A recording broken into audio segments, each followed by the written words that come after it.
Kahalaliyam Layhaw Basham Yao Shai, Basham Rakakodash.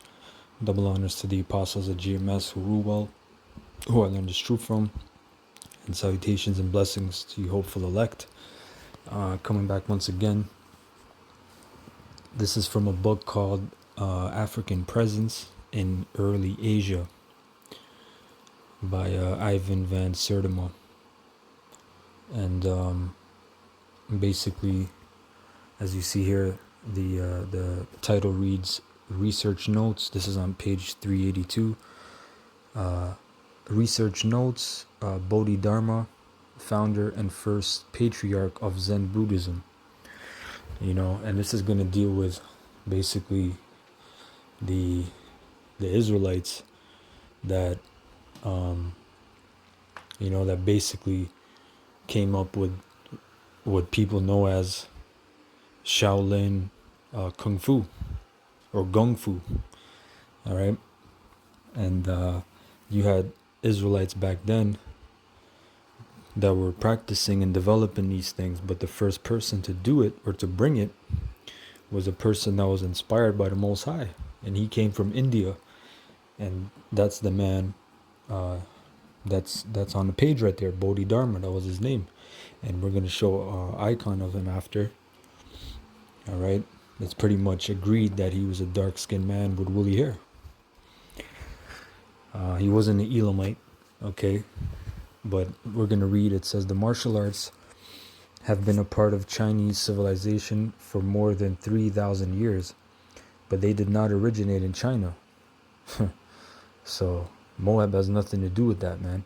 Moab basically inherited the knowledge and wisdom, because it is a knowledge, of certain ways. It's not just fighting.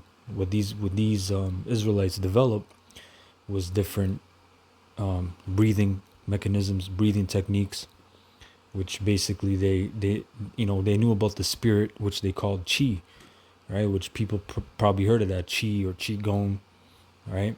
Which qigong just means breath work, right? Whenever you hear gong, like gong fu is known as gong fu. Gong just means a work, right? So qigong means a breath work, and these different monks, these Israelites, they inherited certain things from this first Israelite that showed them that, Bodhidharma, right? It says, although the first traces of a martial art influence may be recognized as early as 1500 BC, now whether or not that's true. Fighting has just always been part, whether it's a system, whether it's partial, people have always fought. There's always been traces of different systems, but this is a different thing. Okay, this reminds me actually of this scripture, King David, man. Okay, this is Psalms 144 and verse 1. Blessed be the Lord Yahweh, my strength, which teacheth my hands to war and my fingers to fight. Now that's bad, man, because that's not saying that back in the ancient world we had a whole thing and we trained kung fu and whatever, but nonetheless, the fact that Israelites are into it now, and the scripture is saying that which has been is that which shall be. There's no new thing under the sun in the book of Ecclesiastes. It wouldn't be too far-fetched to understand that certain men were inspired by the Most High and were used to be teachers, man. Just like what do you think an apothecary is, or medicine man? He's inspired by the Most High, certain skills. He's given these things as talents, and then you start experimenting and doing things, and then you start developing a system, and then you start teaching people. You become a teacher. Same thing with fighting. Fighting is in our nature, right? But it's pretty bad that I mentioned his fingers to fight, because in the Shaolin system, which the Shaolin system, right, when you think of Shaolin, I'm laughing because regardless of the Wu-Tang, the Wu-Tang thing, that that used to be out. The Shaolin Temple was a real place, is a real place today. Today's it's more so degraded in the sense of you still got people going over there, and you can go on YouTube and see people, Edomites and all kinds of people going there and training there for a year, and you know telling people, oh, it's a great experience and this and that, and they'll tell you it's the greatest thing ever, but it's really not the complete system, if you will. And that's for various reasons, but mainly because of so-called cultural revolution, which basically the government came and they destroyed the temple multiple times, right? The monks always fought with the governments, various governments, even with Israelites that was in power, because the emperor, the king, he's like, yo, these people are dangerous, man. These people, first of all, when these monks were at their highest peak, they had certain knowledge where you can go on YouTube and see these videos and all that, but the skill is actually called golden bell. You have small golden bell and the big golden bell, and basically that makes your whole body like an armor, you know, where basically you become very, very hard, and that's due to training various elements, which you start with wood, then you transition to stone, which is earth, and you're hitting yourself with various things, and you use medicine. There's a system, right? I've been studying martial arts for about 10 years, and I can tell you it's a real thing. There's very deep levels, but there's certain levels where it almost becomes basically, the the best way I could put it is kind of idolatry. So you start dealing with kind of like alchemy, and you start changing different, like you start doing different things and different techniques and methods, using different methods. So I don't stray too deep into that, but I have trained at a certain level where I can see that things like Iron Hand, like things that you hear like that, oh, it's fake and all this, those things are real. So when I just wanted to point out when I read that about that, when David said, "Blessed is the Lord that teaches my fingers," because in in Shaolin Kung Fu you can develop your fingers to the point of, I seen well, one of my old teachers, there's a video of him where there's a brick, and he broke it, and it was like probably 5 inches of space, and he broke it with his index finger, because you can guide the chi, the energy, to a certain point, and all and basically, what do you call it, have a lot of force. Okay, and the words are slipping my mind, but basically you you generate a lot of force in that one position, that one point, that fine point. So them things are real, man. Like in the ancient world, those people that trained and they were very high level, and remember, like I'm telling you, they had, so their body was like armor. Like you got monks that they show you that they get hit with wood, or they get hit with bricks, or even piercing objects, and it doesn't puncture their skin, because they train for years. This isn't a thing that's overnight. It takes 3 to 6 years to train, right? For you to have something every day, you got to train.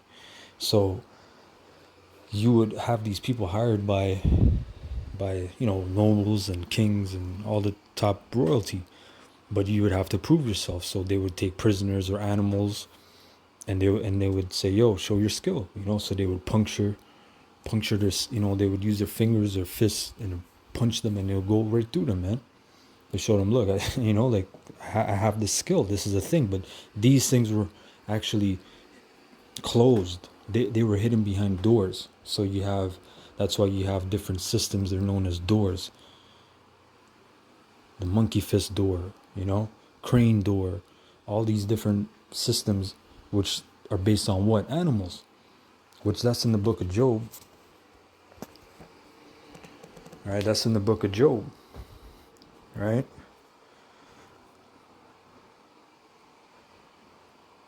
Job 12, verse 7. It says, "But ask now the beasts, and they shall teach thee, and the fowls of the air, and they shall tell thee." So you have different systems: a tiger, like I said, the monkey, and these things aren't, they're not comical, or they're not playful. Because monkeys, when you see monkeys, they're very strong. All they do is pull up and grab things, and so they have amazing grip strength. So if they grab you, if they grab your nose, they tear it off. If they grab your ear, they'll tear it off. You know, so there's certain things that systems where you harden certain parts of your body, where if you do that to a person, you grab a person's throat, or you grab like you do certain things, it's devastating. But those systems are based off animals, which shows you that's Israelites. Those are Jakes, man, that did that, right? Or speak to the earth, and it shall teach thee, and the fishes of the sea shall declare unto thee. Only an Israelite would look at a praying mantis and make a style out of that praying mantis style. That's crazy, man. And I seen a praying mantis one time, and it was moving in a certain way. I'm like, that's the Israelites, they had a great sense of perception and observation. And then they would see that praying mantis, it would fight a snake, and then another Israelite would look and see that snake, and he would make a snake style. So that just goes to show you, man. That's called Israelite innovation, man. It says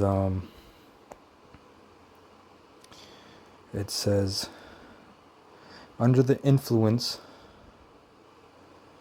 So it says right here. It says the martial traditions typically recognized as purely Chinese began in the 5th century as Bodhidharma or Talmo, right? Founder and first patriarch of Zen Buddhism, introduced the foundations of the martial disciplines to the Shaolin monks of southern China's Songshan province. Bodhidharma was born in 440 AD in the southern Indian kingdom of Pallava and resided in Kanchi, one of its largest cities. He was Dravidian, a member of the black Aboriginal population that during his time dominated most of Asia. As an adult, Bodhidharma journeyed to China, bringing with him the ancient Indian martial arts that once permeated Indian society. India's largest or oldest epics, the Ramayana, the Rig Veda, and the Mahabharata, recount fierce, colorful battles of a warrior epic when it was a sin to die in bed. This was the tradition that Bodhidharma carried into China. Bodhidharma redefined the Chinese approach to Buddhism, right? Jake and idolatry going in, bugged out. His contribution, now known as Zen, required long periods of meditation rather than adhering to a particular doctrine or scripture. He also taught the monks breathing exercises, which is nothing wrong with doing that when you go to a basic level, which all it is when you first learn, you got Edomites who breathe in and breathe out. A lot of these guys, they don't know really what they're doing, and they have certificates and they have all kinds of titles, masters and yogis and gurus and all these different things, but they don't know what the hell they're doing. There's 3 main sections of breathing. Most people breathe with their chest. Some people have anxiety breathing where they don't even breathe with their chest. They breathe where the clavicle is, right? Where your traps are, right? When you get spooked and you go, right? And your shoulders raised. That some people breathe like that. That's very shallow breathing. So you're actually getting much fewer oxygen when you get the average the average person basically takes in, I believe, 7 to 8 liters of oxygen per air, averagely, right? But with breath work, or what is known as qigong, you can go all the way to 50, 60, 70 even of liters of oxygen per minute, because you breathe with your stomach. You expand your stomach, and then after your stomach, you breathe in your chest, and then upwards to your traps, and then you breathe out. So you turn your body machine, you optimize the breathing, which all it does is what happens. You breathe in blood circulation, right? to the brain, to the whole body. You feel more energized, right? You actually alkalize your body very quickly, So just a few benefits in a short time with very simple techniques, you know. So this is what he showed them, and then it says he also taught the monks breathing exercises to help them develop their mystical power base or chi, and movement techniques to foster strength and self-defense skills. Thus was born the Shaolin temple boxing. Okay, one of the most renowned of the Chinese martial arts. And you can go. I went here on Pinterest because Pinterest shares things that you might not find on Google, because Google, they got gatekeepers, and they monitor a lot of things, and you can't find a lot of things. But this is called, the person's Peggy Hill, Black Buddha and the Israelite Buddhists, and this is Bodhidharma right here. Okay, clearly, right? This is Bodhidharma, and then you have other images, right? These are basically like murals or paintings on in the temples.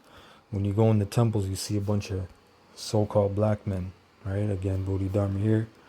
All right, and it's a damn idol, but I'm just showing you for edification's sake, the truth, right?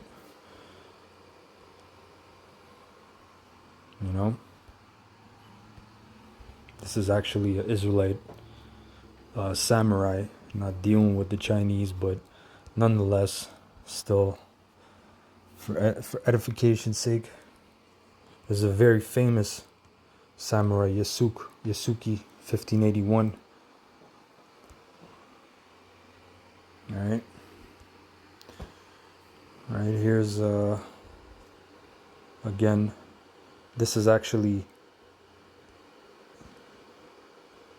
right, a mixture. And again, I'm just showing this because these things are not really spoken about. They're not, talked about, right?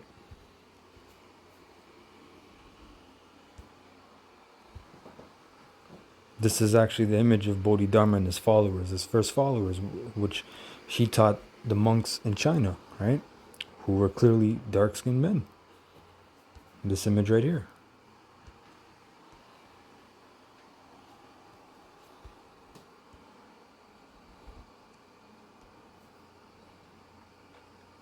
And all them Buddhas, that's the next thing, They're all dark-skinned with braids, with cornrows, man.